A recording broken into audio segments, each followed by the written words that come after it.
The what I'm hearing at the door when I'm canvassing is people find the choices to be discouraging.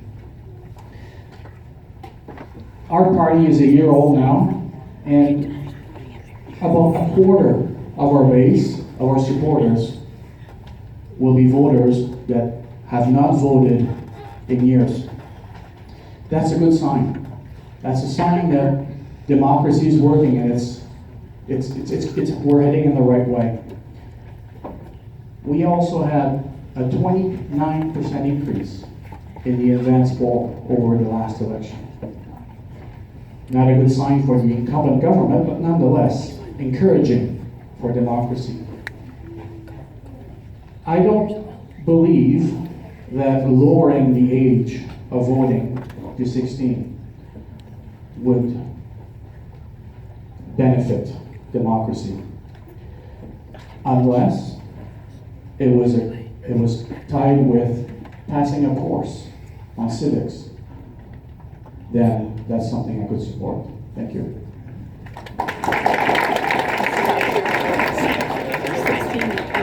We will now proceed to the next question.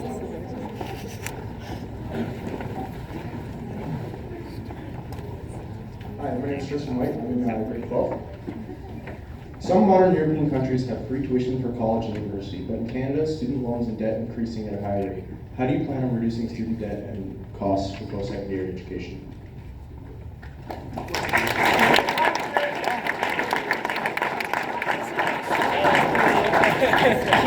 Dr. Ralph Martin. Well, I really like this question. We want to get right to it, and we would have free tuition for all post-secondary students, and that would be including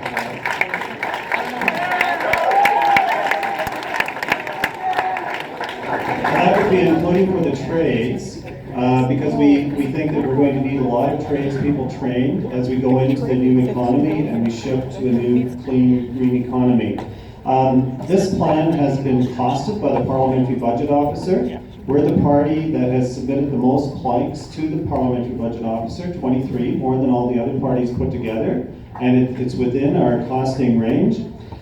We also think that for students in university, I'm a professor after all, just because it's free doesn't mean you get in if you don't have good academic credentials. You still have to keep up your academic credentials to get into university, and we have to make sure that those resources are used well. But I'm sure that many of you are bright and able, and I look forward to seeing you at university. Thank you.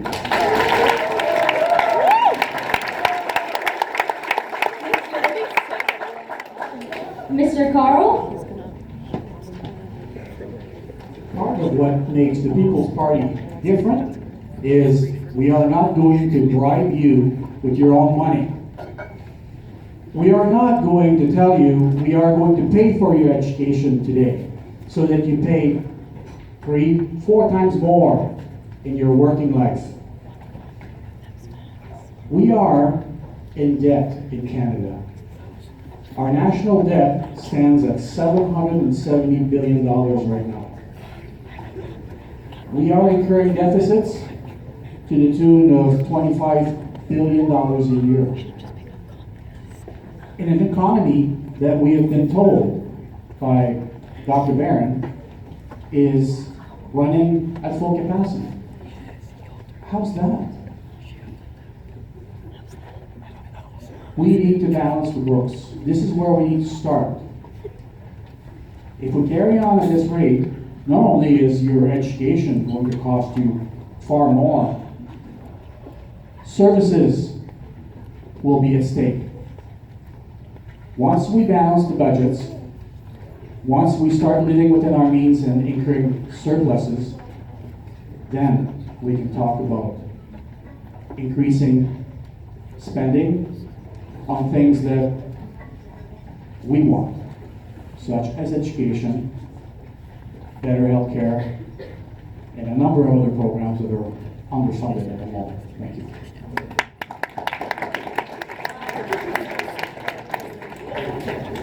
Dr. Barron. Thanks for the question. question. I think I mentioned in my introduction that the Liberals are going to be investing in students. There will be an increase in the Canada Student Grant of $1,200 per year, and we'll give students a 2-year grace period before they have to start repaying their loans. In addition, if you're not making more than $35,000 a year, you will not have to repay your loans. I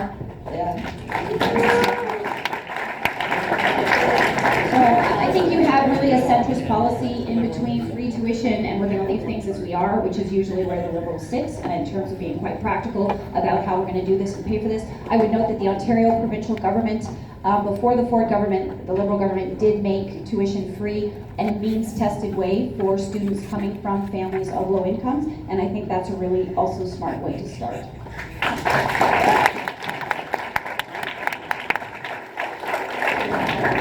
Mr. Bascombe? I will give you what the party's position is on it. They are looking at eliminating student loans. Sorry, they're looking at eliminating this interest on student loans. That's the party's view. My view is based on experience. When I entered to college in my first year, I filled out an application for an OSAP loan. I was brought into the OSAP office and told there was no way in hell they were going to give me a loan because my parents had assets over $90,000 in the bank, which was great for my parents. It wasn't my money. And I think that is the issue that a lot of students face. Just because your parents have means does not mean that is your means. You're on your own for the most part. And luckily my expenses wasn't of a great deal of money. It wasn't $30,000 plus. It was money that I was able to work off and pay off so I didn't have the debt when I graduated. And to your point of European countries having free college and university tuitions, it's not only European countries. We have small countries in the Caribbean that allow for their populations to be educated from grades 1 to all the way up to masters if that's the course that they want to go through. An educated population is a productive population. It is a more safe society. And that is the goal that we should be working towards. And so in that sense, if it is possible to make it free, that is what I would support, irrelevant of what the party feels. Thank you.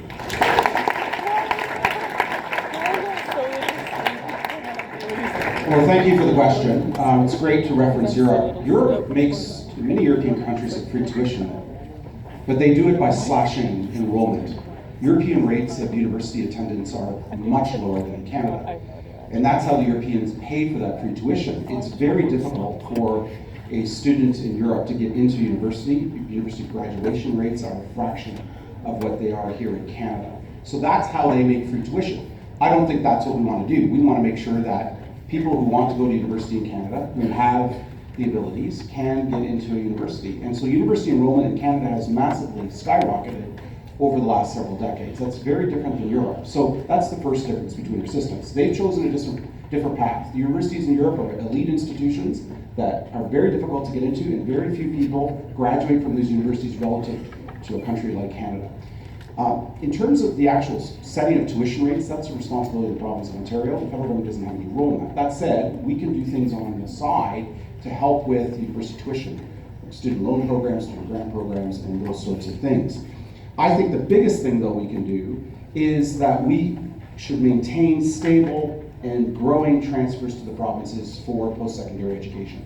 The reason why tuition has doubled or tripled in the last 2 decades is because of the significant cuts to the federal transfers to university education that took place in the late 1990s. And provinces had to get those revenues from somewhere else, and they started to hike tuition. Tuition now accounts for about 1/3 of university revenues. And so if universities need these revenues in order to fund their programs, any cuts to tuition means cuts to staff, professors, facilities, and the like. So in the long run, the best thing we can do is stable, growing transfers from Canada, from the federal government to the provinces through the Canada Social Transfer.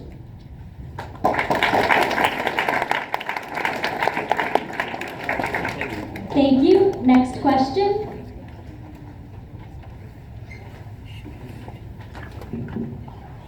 Hi, I'm Caden Langdon. I'm in grade 10. There are still 100 water advisors in First Nations communities. We will we have clean water for everyone, especially in remote First Nation communities, and how will you accomplish that? Thank you. We'll start with Dr. Barron. Thanks for that question. The Liberal government has lifted 87 water advisories in First Nations communities in the last 4 years and has pledged to remove the remaining, I believe there's 56 or 57 left, by 2021. It is really important for people to have drinking water in their communities. I am not an expert in water infrastructure. I do know that some of these communities are remote. When we look at places like Grassy Narrows, we know that there is mercury contamination that has been significant, and the cleanup for that needs to be paid for, as well as getting sometimes heavy equipment into very remote communities. So it's not going to be easy, but the Liberal government is pledged to eliminate all drinking water advisories in First Nations communities by 2021.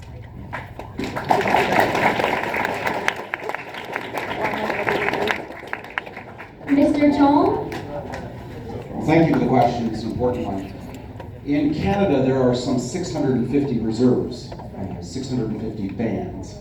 And each of these bands is an autonomous, independent entity that is self-governing. And so the first thing we need to do to reduce the number of boiled water advisories is to work with these band councils and chiefs in order to reduce the number of boiled water advisories, to invest in their communities, in wastewater treatment plants, in sewage treatment, in water treatment plants, to ensure that the numbers come down. The federal government is long past the days of imposing solutions on these 650 independent communities. We used to do that decades ago, and it led to terrible tragedies like the residential school tragedy and other tragedies. And so today, the approach that the federal government needs to take is to go to these bands and to say to them, look, you have challenges with clean drinking water. We are willing to invest funds in your community, but you need to tell us exactly what you want to do in order to clean the water and treat the waste. That's going to be a long process, but that process of working together is part of reconciliation, and it's part of ensuring that we rebuild a relationship with Canada's First Peoples.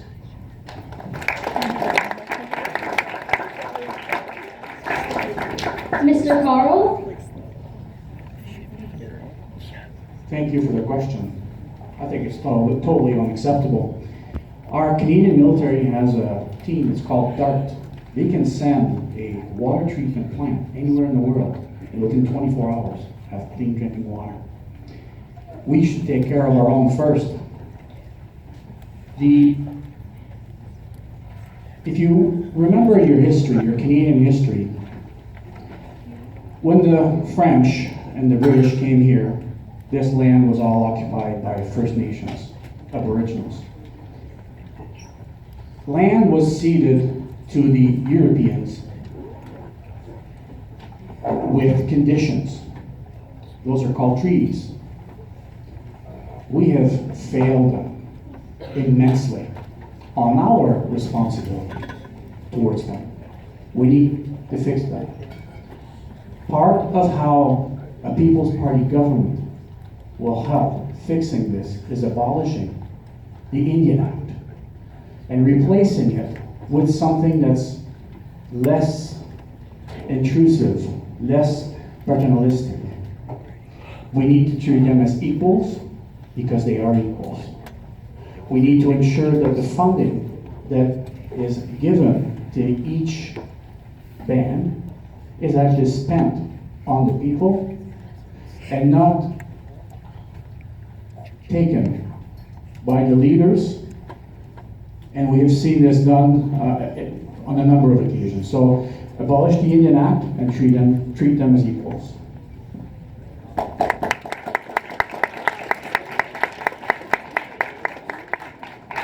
Dr. Martin. Thank you. I appreciate the question. First, I think we have to stop contamination of water.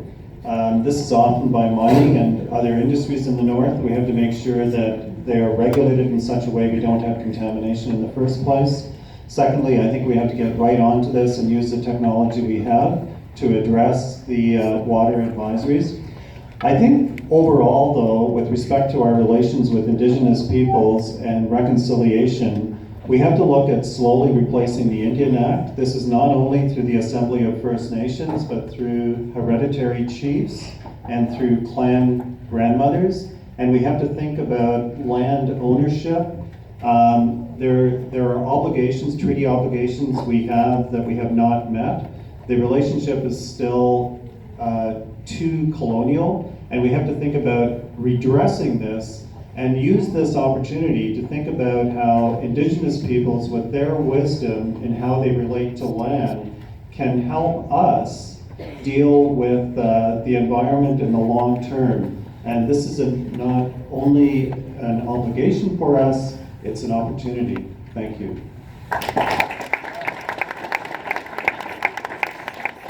And Mr. Bascombe.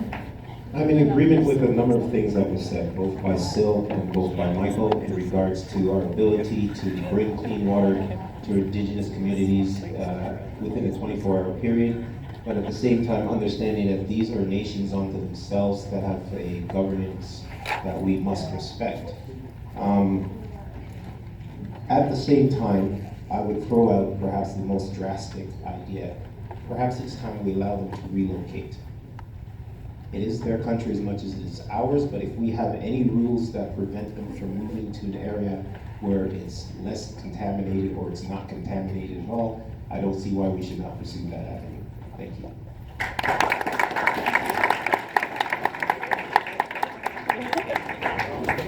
Next question, please. Hello, my name is Lilou Lafont and I'm in grade 11. So, comment est-ce que votre parti supportera les différentes sources d'énergie plus soutenables pour que nous utilisions moins des émissions de CO2 pour combattre les changements du climat? Or will your party support different and more sustainable energy sources and technologies so that Canada can lower its CO2 emissions and help combat climate change?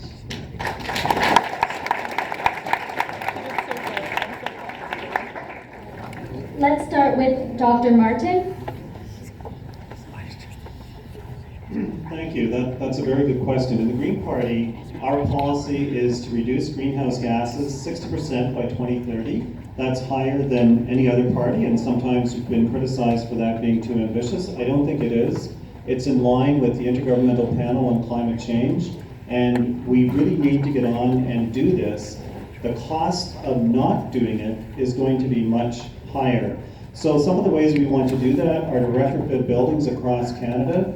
This will create jobs as we move to the new clean green economy. It will reduce heating and cooling costs, and it will also reduce greenhouse gases. We also have a plan to have all autos and vehicles that will have non-internal combustion engines by 2030. And I was just talking to somebody from the auto sector a few days ago, and he told me that he thinks that they're going to be there by 2030, and the Green Party policy in that regard might be too slow. I also really like what Halton Hills has done to have a plan, a climate emergency plan to get to net zero by 2030. I think that's great, and it would be wonderful if all the businesses in Halton Hills could form a hub to be the leading edge of getting to net zero by 2030. Thank you.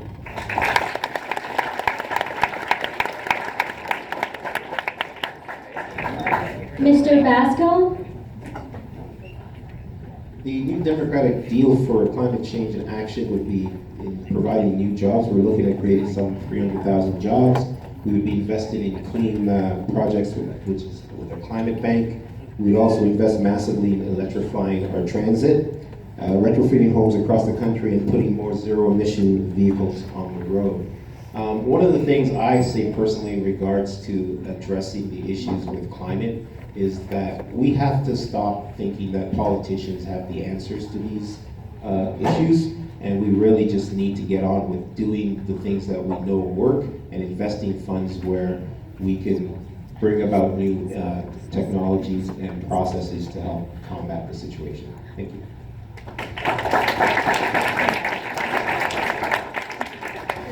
Mr. Carle? Sans question, on doit réduire notre consommation d'hydrocarbures. Non seulement c'est économique, mais aussi écologique. Par contre, au sujet du réchauffement planétaire et de l'environnement, le Parti populaire rejette l'alarmisme et on désire se concentrer sur des améliorations concrètes.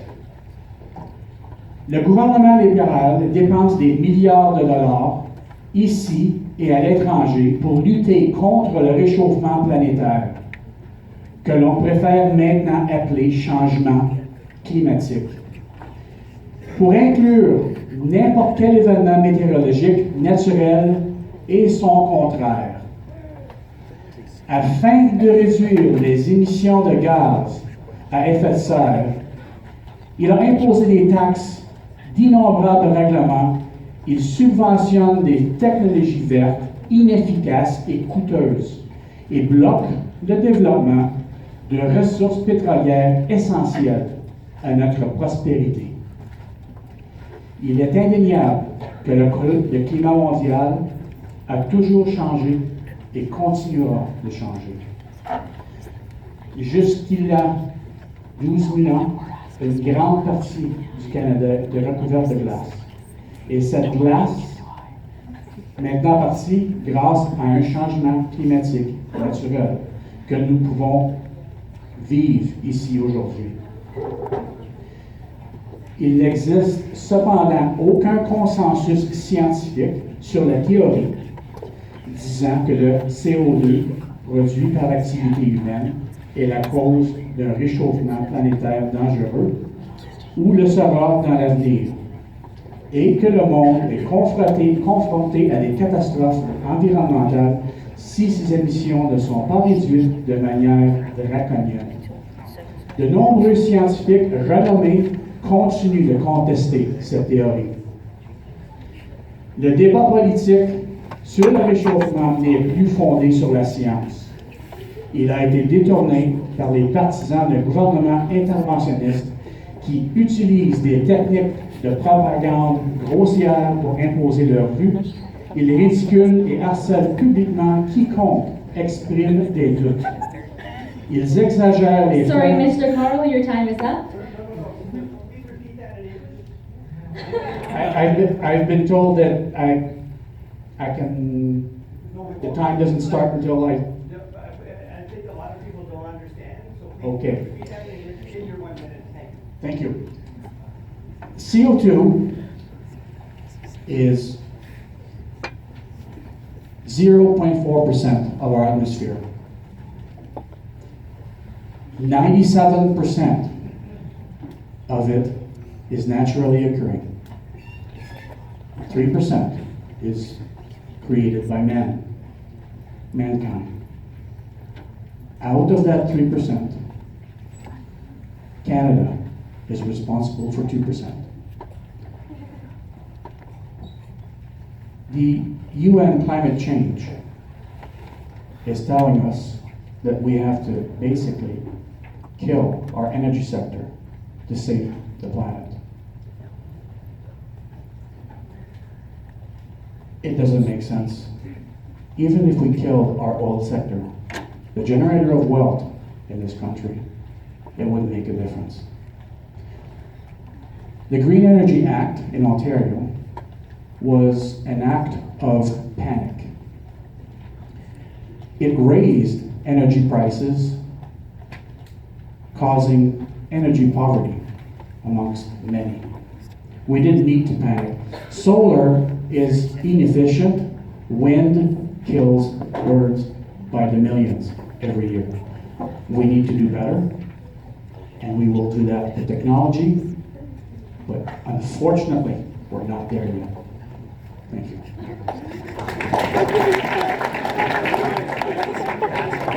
Mr. Chong? I'll answer in French and in English. Lilou, merci pour la question. Bienvenue au Canada. Vous venez d'un pays magnifique et je suis fier comme député, j'ai voté pour l'accord de Paris que nous sommes négociés avec tous les autres pays du monde à Paris il y a 3 ans. Et je vous souhaite que vous avez une bonne expérience ici au Canada. Je suis totalement désaccord avec M. Carle sur l'enjeu de changement climatique. Je pense que c'est une vraie crise ici au Canada. Et on a besoin, comme les autres pays du monde, de régler cette défi. Comme conservateurs, nous proposons des choses comme des fonds pour la recherche et développement. Nous proposons aussi de travailler avec les autres juridictions comme l'État de Californie pour renforcer notre règle avec les autos et les camions sur nos autoroutes. I couldn't disagree more strongly with Mr. Carle on this issue. I think climate change is a serious challenge. I was proud as an MP to vote for the Paris Accord, which was negotiated in Lilou's home country of France several years ago. We as Conservatives believe that the right way to reduce emissions is to take a sector-by-sector regulatory approach. And so we're proposing to do that. We're also proposing to invest in research and development funds for green technologies to make it easier for companies to register green patents, and also to work with other jurisdictions like the state of California in implementing passenger car and light truck and heavy truck regulations to reduce emissions from vehicles, which account for 25% of Canada's emissions. So those are some of the things we're doing. I'll just finish by saying this.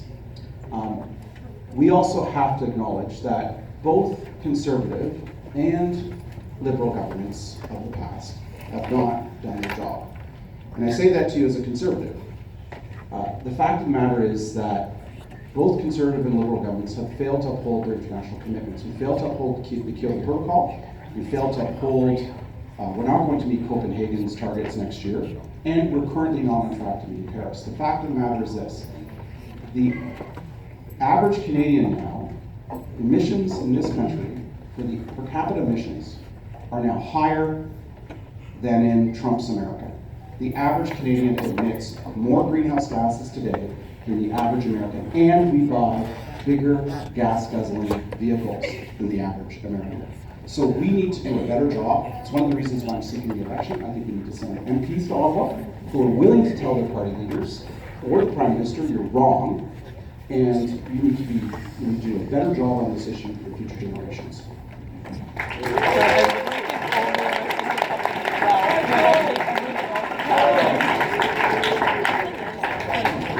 Dr. Barron, I'll start in French. Je suis vraiment impressionnée par vos compétences en français. J'ai étudié le français au lycée, mais je n'ai pas l'opportunité de continuer parce que cependant, si je suis élu, mon objectif est d'être valide. Si je me tiens devant vous dans 4 ans et tant que candidate à la réélection, je promets que mon français sera meilleur et je parlerai comme vous. Now in English. Our party has imposed the first carbon pricing across Canada. The price on carbon will rise from $20 up to $50 a ton. This is a Nobel Prize winning economic strategy to bring down greenhouse gas emissions. You must have cap and trade or carbon pricing. And it has been at great political cost. Again, watching the Liberals, it's been interesting to be attacked from both sides. You're doing too much on climate change. You're not doing enough. Carbon pricing is by far the best tool in our toolbox to fight climate change. It is like trying to treat climate change without carbon pricing is like trying to treat diabetes without insulin. It is ineffective and dangerous. We must have carbon pricing. When Australia got rid of carbon pricing and went to a regulatory approach, their greenhouse gas emissions slowly rose. Our party will also use other tools in the toolbox, including tax breaks for green technology, subsidies for electric vehicles, and a $40,000 interest-free loan to help people retrofit their homes to make them become carbon neutral. I think it's going to be a transition for our economy, and I think the Liberal government has shown itself as competent at managing this transition. Thank you.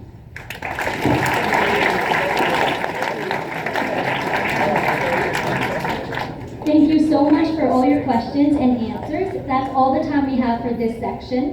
Now, if the candidates would be able to please say their closing remarks in 1 minute, reverse order from the opening remarks. So, we will be starting with Mr. Carle.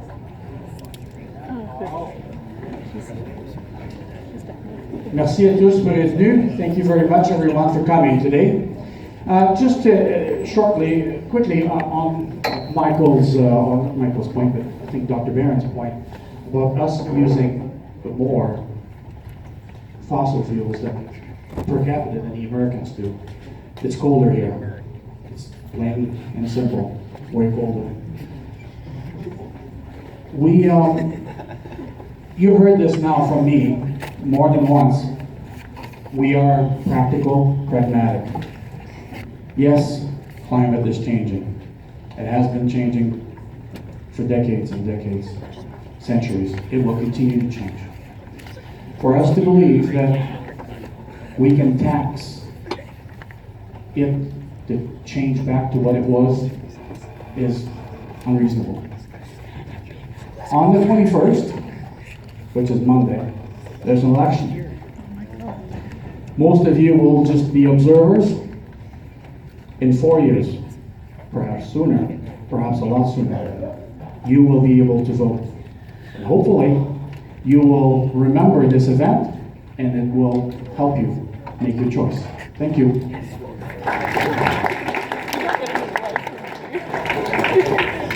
Thanks once again to everyone here at Acton High for putting this together, and to everyone who had a question for us. I'm really grateful for the chance to talk to you. Election campaigns last for weeks, and you don't have to look too far to find articles and commentary on politics, even when we're not in an election. It can seem like a lot of information to sort through. One thing I find helps is this. Keep in mind what all of this is for. All this stuff, all this policy, it's meant to help you. It's meant to make a better Canada. What better means can vary, but for me, a better Canada is one where poverty levels are going down, where you know you'll be taken care of if you're sick, where you can follow your own path to the life that you want without ending up with crippling debt. And over all of this, a better Canada is one that works on climate change, that tries to shield the next generation from its effects. That's what I want for my kids and for you, and I'm with the Liberals because they're the ones who are actually looking forward, who see these challenges and want to solve them. I hope you'll choose to go forward with the Liberal Party in a way that lifts everyone up. I hope I can count on your voice. Vote to send me to Ottawa as a new, energized voice for Wellington Halton Hills. Thank you.